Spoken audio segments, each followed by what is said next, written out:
Go ahead. Okay, so maybe I don't know. Maybe we should find a better way to notify the others.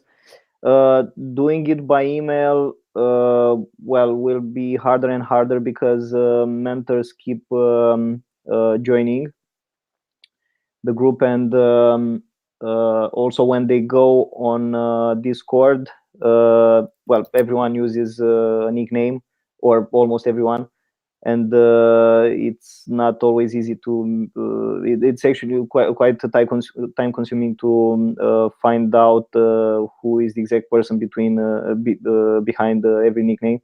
Mm. And make the correspondence with the email address and all this. So yeah, well, I think about it. Thing is that Yeah, for me, Google Calendar is the best option because everything I do, I use Google Calendar. Like even you not sending the Google Calendar for this meeting, I schedule a calendar for myself so that I get notification. Like I usually I set it up to get notifications 30 minutes before. I agree. Me For too. me, I use Google Calendar. Yeah, me too.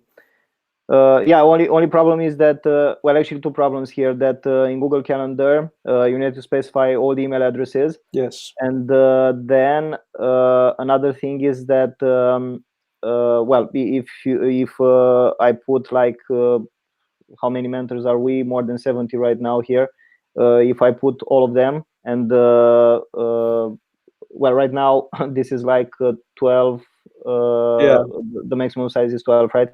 Yeah, true. So well, we wouldn't be able to use this room. We could use another one, but even on Hangouts Meet, from what I remember, the limit is 25. So yeah, well, even with the Google Calendar, probably not everyone would join.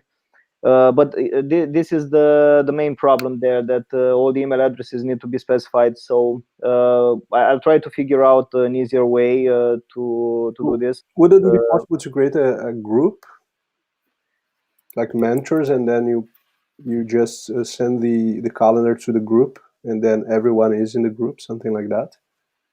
So group, what kind of group? A group, like for example, in my company we have dev@kelp.com, and all the developers are inside this group, but but there is an email, dev@kelp.com, Right. So, but we don't have the domain Gmail. Yeah, or do we? that would be, I think, the requirement, I imagine. Yeah. We have the domain mentorswithoutborders.net, but would this help? And I have the G Suite on this domain. You have it? I think so you can. I think you can create the group and have the individual emails in there, and every time someone emails that group, everyone will receive it. So add individual emails. Yeah, it may take a long time, right? Yeah, I think the first time it will take some time, but then later it's just adding the new ones. So if you, as soon as you get a new mentor, you add him in the group, it would not be. Maybe you can copy paste all the emails into there. I can quickly check this. Let me check my own domain, and I will tell you if that's possible. Okay, so yeah, maybe this would be the way to go. Like every time I talk with a new group of mentors, I could just take the email addresses and add those email addresses to the group. This might be an option. Okay, cool. So they don't. These email addresses don't necessarily have to be at mentorswithoutborders.net, right? They can just be their own email addresses. I think you can have external emails, but I will tell you in a moment. I think I will try this now. I think it's possible because we have some freelancers working, and they are in the group, if I'm not wrong. Yeah. Okay, so yeah, this is probably the best way to go. I will create this group, and yeah, then I will create calendar entries. I will announce on Discord like before, but And regarding the video conference, I know, well, the only tool I know and I really rely, that I think it's really reliable for big meetings, it's Zoom, which I think it can have 100 people in the same room. But then, I don't know, like I know that you can pay for the service, but you can also use the free version. I think the only problem, well, I don't know if recording is enabled in the free version, um, and but what I know is that in the free version you have a limited time. I think it's, I don't know, 25 minutes, Yeah. and then the Zoom call is closed, and then you have to reopen a new one. You can use as much as you can, but it's not ideal, and I'm not sure if recording is available for free. Okay, so just feedback on the email group. Yes, you can create it with the domain with G Suite, and you can bulk upload the emails, and they can be external. So I think everything can work this way. Cool. But this is like a group of contacts in the end, right? Like on yeah, Google it's Contact. it's just like a newsletter. You put a bunch of emails in there, and it has a specific email address. And every time you email this specific email address, it gets forwarded to everyone inside the group. Maybe you can share your screen and show. Okay, I'm not. Edmund. Yeah, okay, I can do that. So let me share screen. I found it. Oh, I need to install an extension. It's really quick. Okay, I will do it, but meanwhile, we can move on. So one question here: if if I send an email to, if I send a message to that group email, right, that will forward that message to everyone. Yes. Yes, it's like that mirror effect, but now it's fine. What about now? It's fine? Yeah, it's good. Yeah, so I just created a group here, okay? And then if you add someone, so for example, I just added my personal email from Gmail, and it worked. So it's already in the group, but maybe I can add it again. So this works. Yeah, it says it's already in the group. And then I can bulk upload members. Okay, so I could use a CSV, comma separated values list. And then what happens is that if someone would email this address, every member of the group, so in this case just me, would receive the forwarded message. And you can select the privileges of each member individually if you want. So you can put yourself as an owner, let's say, and everyone else as a member. Cool. Okay, and do you know what happens if one of the members tries to reply to this email address that they received? Yeah, it goes to everyone again. Oh, it goes to everyone again. Yeah, this is what I was afraid of. No, if every time you message this address, it goes to everyone. So I think if I, with my personal address, so let's say with my coding skills address, would message the group, and anyone receiving the email replied, it would have my personal email address in the reply. So I think it should be fine. But yes, we can set the address name very explicit, like say all mentors at mentors without order. You see, because if you have something like this, you know that you are messaging everyone. Yeah, makes sense. Okay. So what the only thing I'm afraid of here is the fact that there would be quite a bit of spamming. You know, if someone receives the message and says, "Okay, I'll be there," right? Everyone else receives it, and the others say the same. I'll be there, and you know, maybe someone has a comment, and everyone receives it. So there's quite a bit of spamming. I think you. Yeah, okay. I think you have some control of who can message the group. So you can restrict that, but I'm not sure.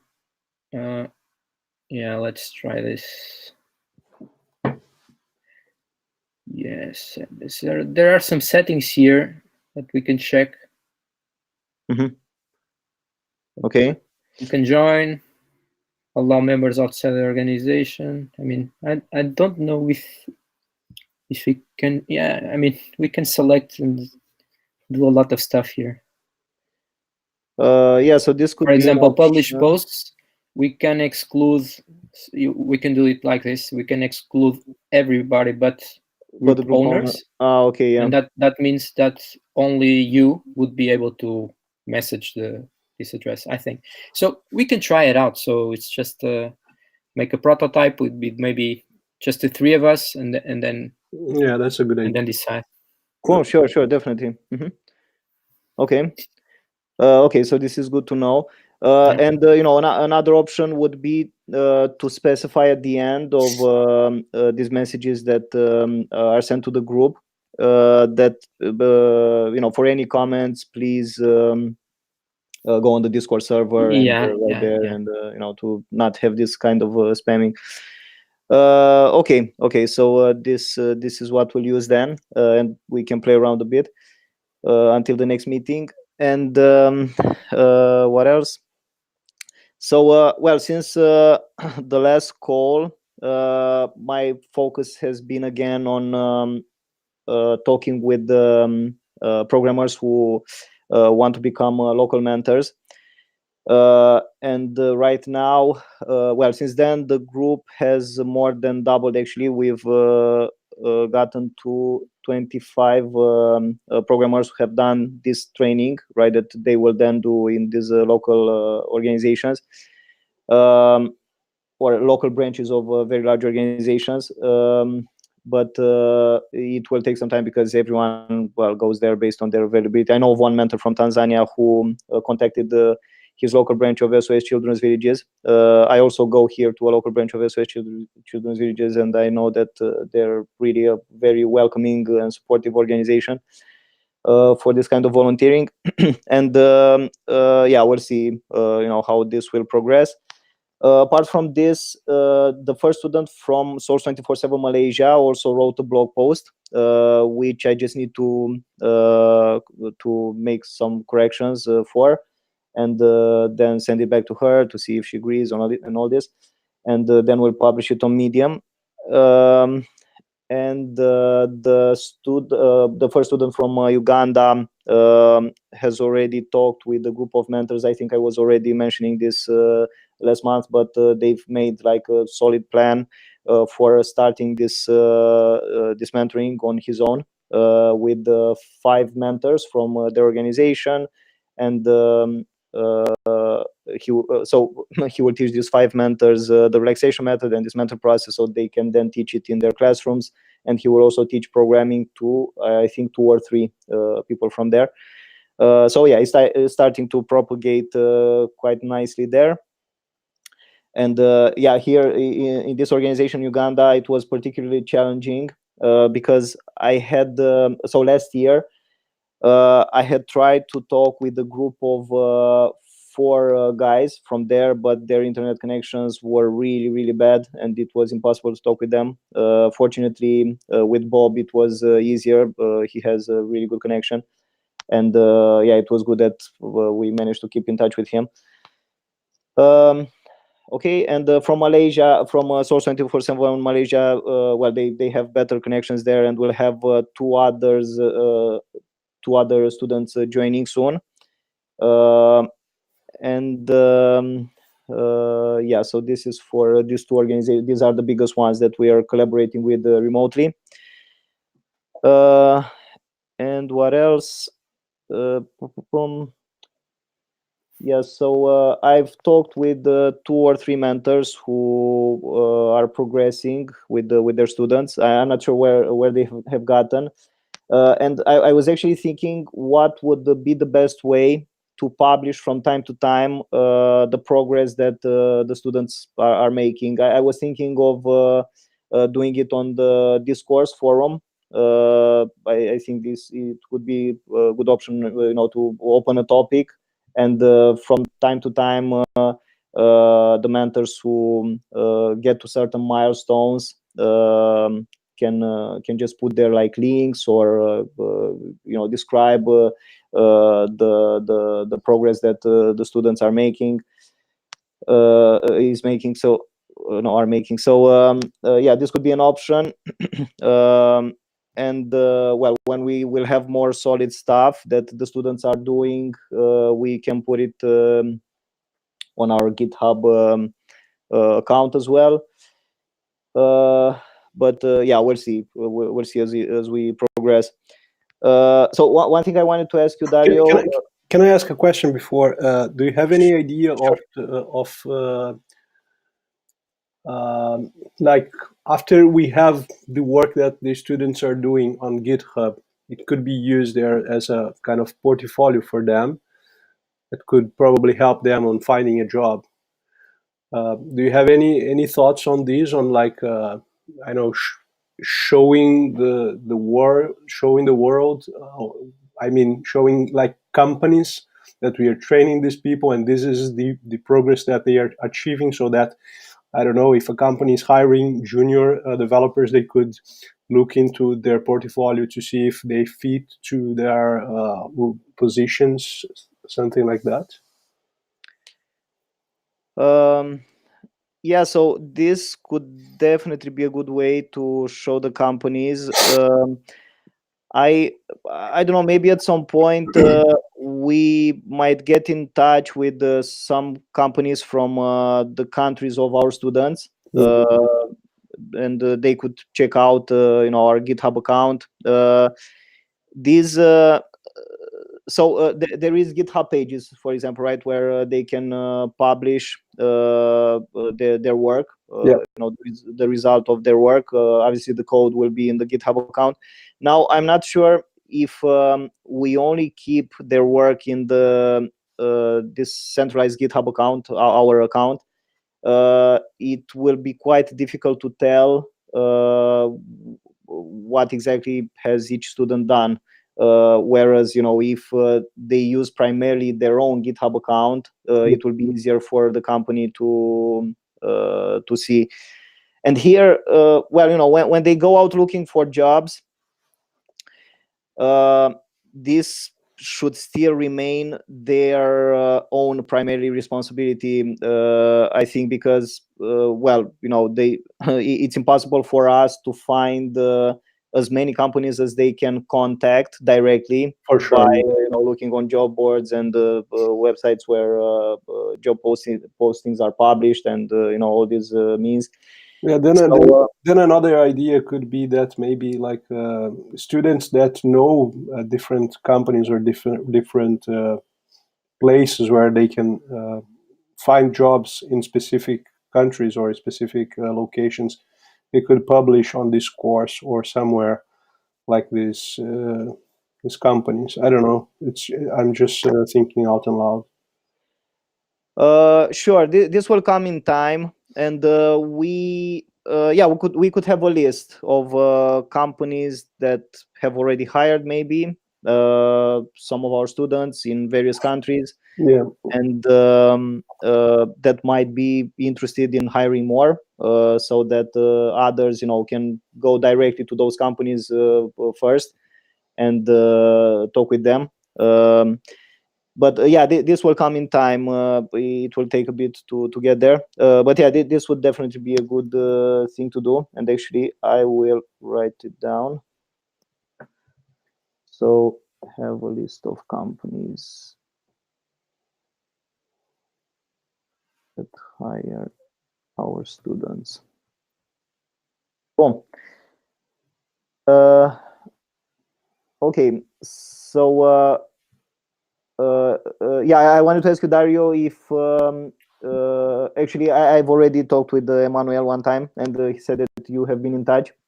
Yeah. Did you already start something with him, or? Yeah. So I've been trying a better setup, I think, this time. So the method here is he goes through the free code camp on his own time. So the first time we did it together, but then he goes through it on his own time, and he sends me by the end of the week where he is at free code camp. And then I prepare a practical project. I will share my screen again, just a moment. Cool.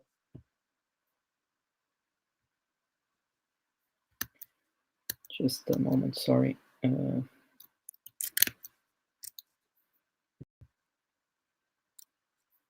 you see it? Yes, I guess so. Yep. All right, so he goes through FreeCodeCamp and he does the lessons, and then he sends me a screenshot where he is, and then I see the topics by myself, what the exercise should include, and I prepare an exercise that we do together on the class. So for example, the first mini project, let's say, it was to create this page. So this is just using headers, paragraphs, and images. Mm-hmm. And I do it on myself, and I show him this link, and then he has to reproduce the page on the class. And if anything happens, any doubt, I will clarify it then. So next one would be something like this. So for example, this already involves more than one page and external links and links to emails, and then also forms, because he's from Kenya. I've included some picture here and the form.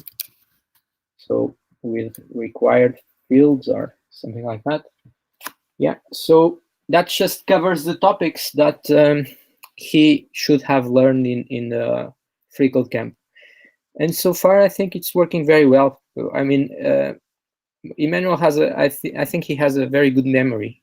So even when he's coding the page on the fly, and I'm watching, he remembers the elements and the attributes, and that he should include this kind of attributes. So yeah, it's working fine. I'm liking it. Cool. Cool. Yeah, that's great. Thank you. And Valmir, we wait. Who was the student who? I was mentoring Lucy. She is going to be mentored by my wife now, since she's not interested in programming but more in digital marketing. And yeah, my wife is a digital marketer, and I will start mentoring this new guy from Nigeria on Wednesday. So it's going to be my first meeting with him, but I had already contacted him by email. We have already I gave him some context about what's the plan and about myself, and he gave me a little bit of introduction of himself. So yeah, I'm looking forward to start. And yeah, I'll probably start with something similar to what Dario mentioned. But the tool that I have been using, at least that I was using with Lucy, was Codecademy. But yeah, I would do something. So the reason I didn't went with Codecademy was because there is a paid version and a free version, right? And I'm not sure if we are getting the most of it, if they are blocking some content with the paid version. Actually, for basic things, well, actually, even for some advanced stuff, I have done some of their courses, one of their paid courses and lots of their free courses, and I think their content is very good. And something that I really liked as well that they launched not long ago is a mobile app where you can receive notifications every day to train a specific topic or more than one topic, like HTML, JavaScript, something else. And then for me, every day at 8:30 p.m. I get notifications that I have to practice, and then there is a little bit of gamification on it, So and the course themselves, like if you go to the HTML and CSS, JavaScript, the Ruby course is one of them that I have done as well. They're very complete courses in the free version. There are others, like for example, Ruby on Rails. It's very basic, the free version, and then if you want to go advanced, then you have to pay for it. But then it's not for the beginners. So I think with the free courses that are available on Codecademy, it's good for beginners, and I like the interactivity of the platform. But yeah, when the resources are scarce, then I can move on to free code camp. Mm-hmm. Okay, good to know, because I don't have I any have a very experience with good that. experience with Okay. Codecademy. Sorry, I just share my screen again because I forgot to mention. Sure. So we are using Code Sandbox here, which is completely free. I don't know if you have used this already, but it's a really cool tool. So basically, you can create any project. So you create a sandbox, and you have a lot of alternatives. Nice. So you can create a React app, a Vue app, Angular, whatever, even a static website generator like Gatsby. Or if you want to play with GraphQL, Apollo, or a Node application, is really complete in terms of JavaScript. And we, for the moment, we are just using a static file website. But then what's also cool about it, and we have set it up already with Emmanuel, is that you can integrate with GitHub. So the code that you do in this project here goes into your GitHub account. So you can create commits, and so without using the command line as of now. So let's say what I'm thinking to begin with is to have the less friction as possible so the student starts programming, right? Yes. So that means not having to install anything on the computer, not having to have problems with the machine setup and all that, and just start coding from the first lesson. And this Code Sandbox really makes that possible because it has the complete setup, and you can even start committing stuff to GitHub and checking your GitHub page and seeing there the commits and the frequency graph and all that, and it's very cool. And then later on, if the student decides this is really the kind of thing he likes to do, then we can move on to the machine setup, which is kind of frustrating. And if it's done once the student already knows what's the benefit, I think it's less frustrating, because you see some, because if you start with that, you can develop the idea that this is too hard, this is too annoying.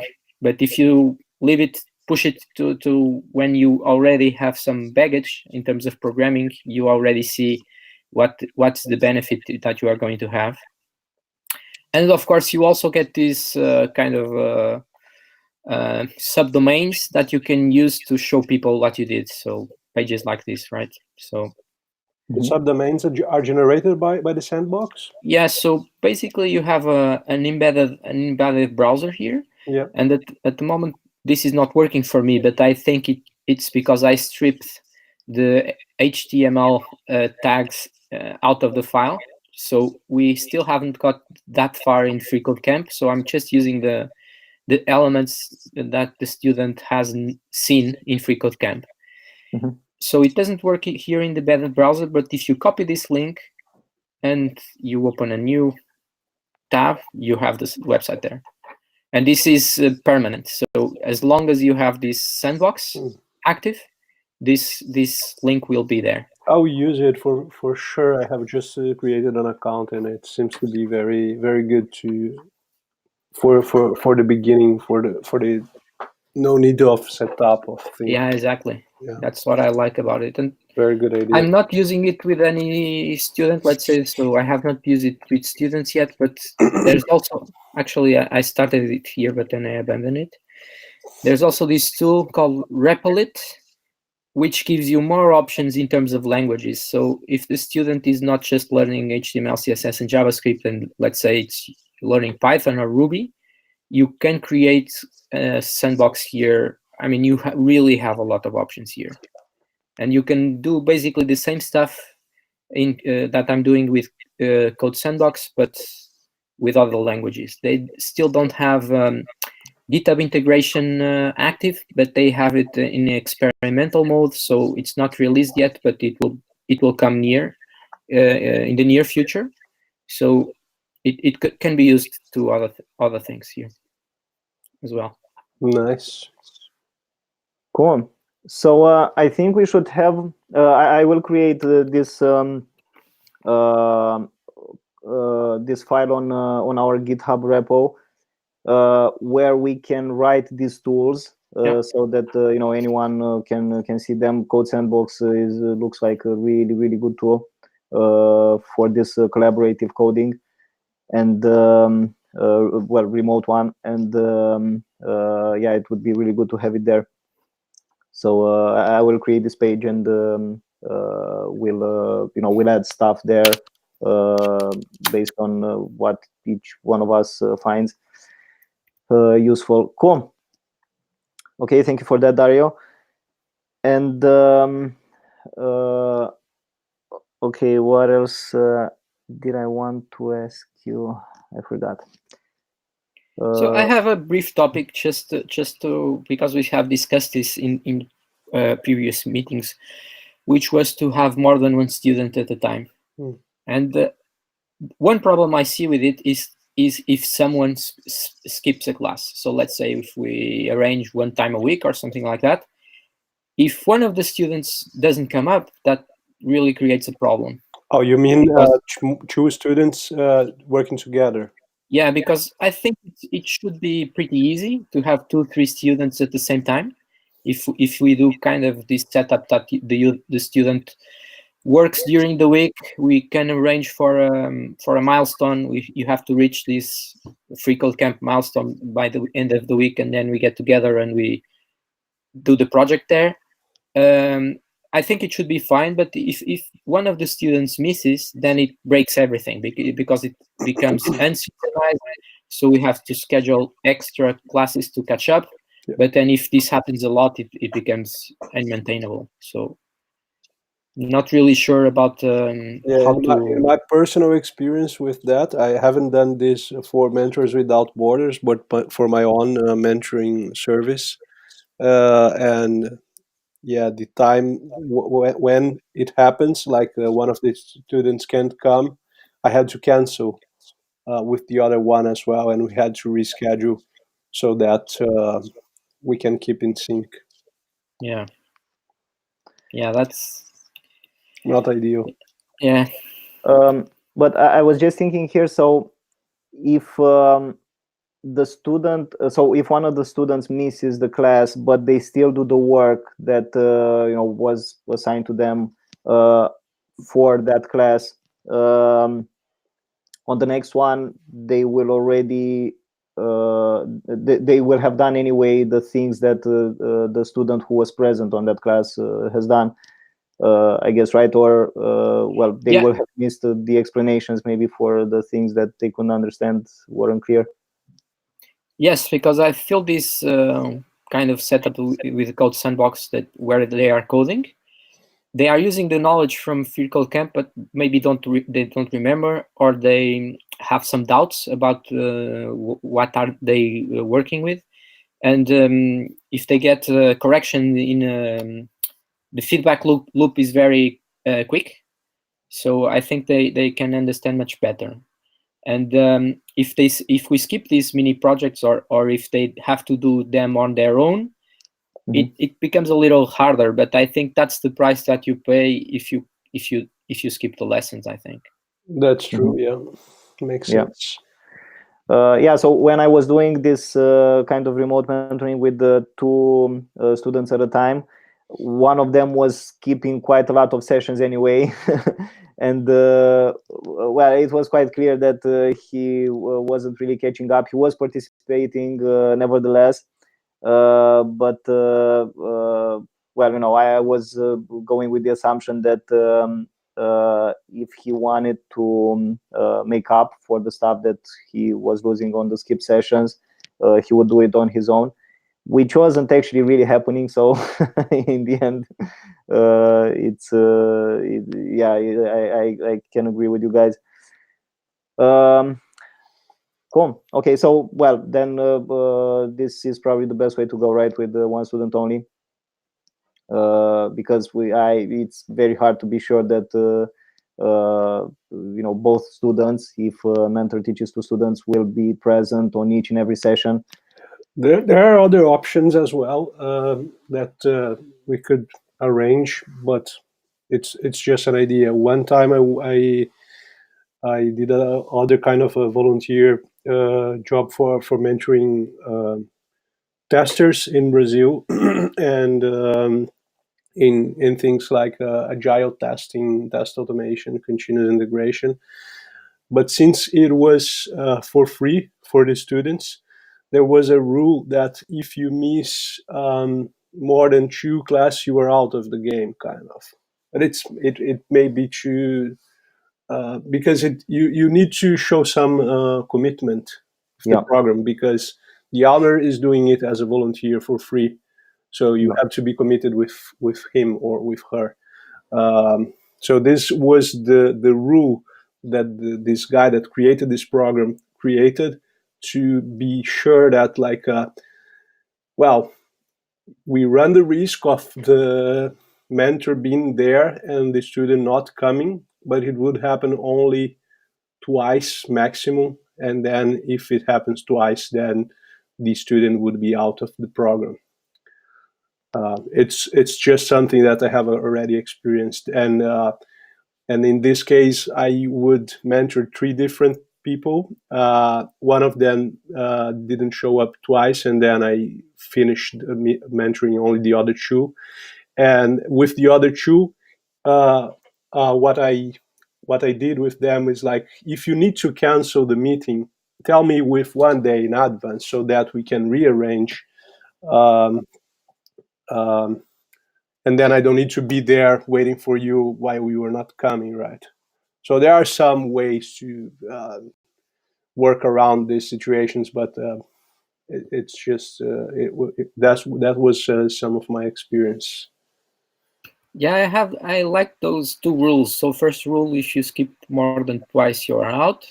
And the second rule, if you don't confirm, let's say it like that, don't confirm 24 hours prior to the lesson is automatically canceled, because otherwise you have to be there waiting for him and you are not sure if he's coming.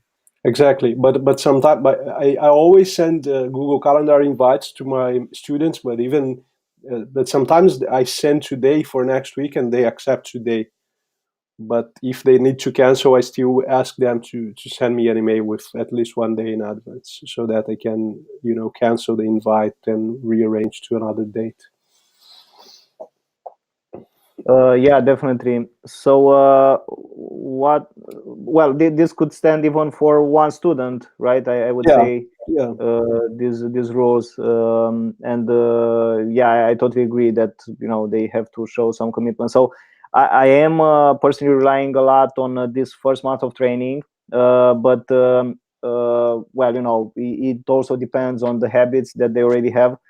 And this is definitely a habit that they need to form, right? To be on time, to notify 1 day prior, like you said, if they really cannot show up, and if they just miss for whatever for not so valid reasons, 2 times in a row. I guess the rule was for 2 times in a row, right? Not 2 times in total.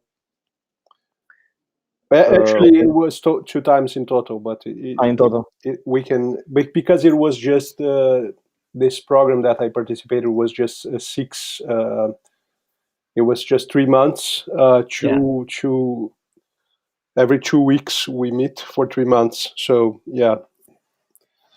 it was not longer as Mentors Without Borders is, and I think it's also good this thing of creating the habit, because it's like, right now they are in a safety place because they are just studying, but like when they are in the real world, these are things that you have to do as well as a professional, right? Absolutely. The sooner they get used to having this kind of discipline and commitment, the better it is. Cool. Okay. So I would say that we can definitely have these rules even written, right, somewhere. where exactly? Well, probably on the same GitHub page with the resources, so that all the mentors can see them, first of all, because it will be the mentors that will communicate them to the students from the get-go. I will do this as well. It would be nice if you could also, after you do this on GitHub, notify us, at least me and Darius, since we are here in the meeting, so that we can review what you have written, and if you have forgotten something, or if we have other ideas, we can put it there. We can even work as pull requests that could be reviewed, and then when it's really clear and approved, then we can merge, something like that. I like the idea. Sure, definitely. Well, this is why I was saying that we can do this on GitHub, because we can have this collaborative way of preparing this document. Cool, definitely. So let me just write this down. So we'll have these two rules. One is not missing. I would say to make it like 2 in a row for now, and see how it goes. And well, if there will be many absences, like only one, and then they show up, maybe only then impose this 2 in total. Okay, so not missing 2 sessions in a row. The second was notifying in advance. Okay.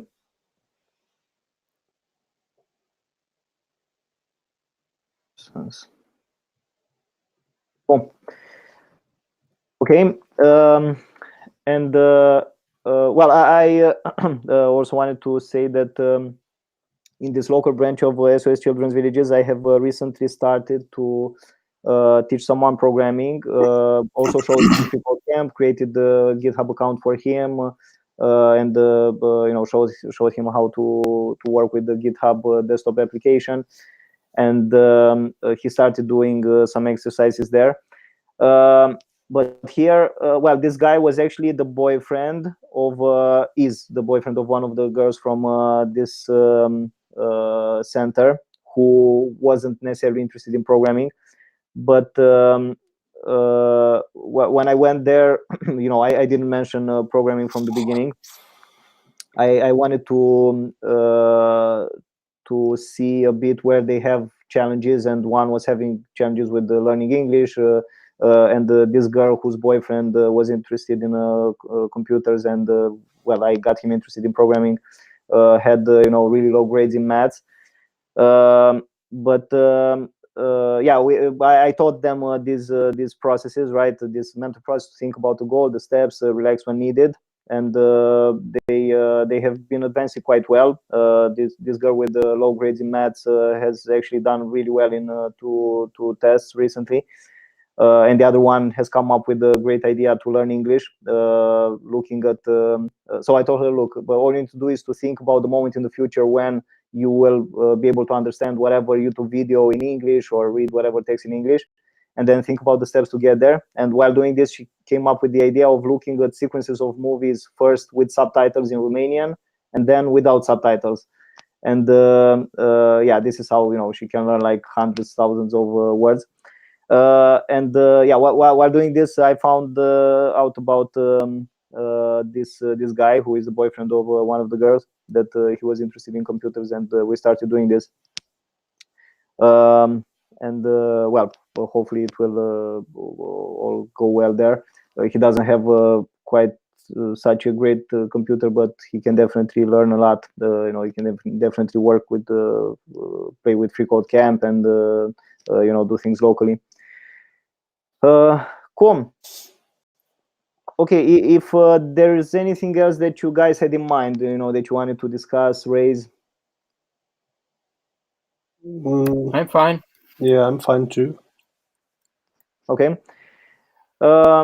So I would say that the plan for the next days, weeks, is to play around a bit with this group that we were talking about, right? To see, well, start in 3 and see how these notifications are being sent, and emails forwarded, and all this, and then create this GitHub page. And I will also create this topic on this course where we can publish, the progress that we're making when we reach some milestones. And was there anything else? I will, as soon as we finish, stop recording, and then I will.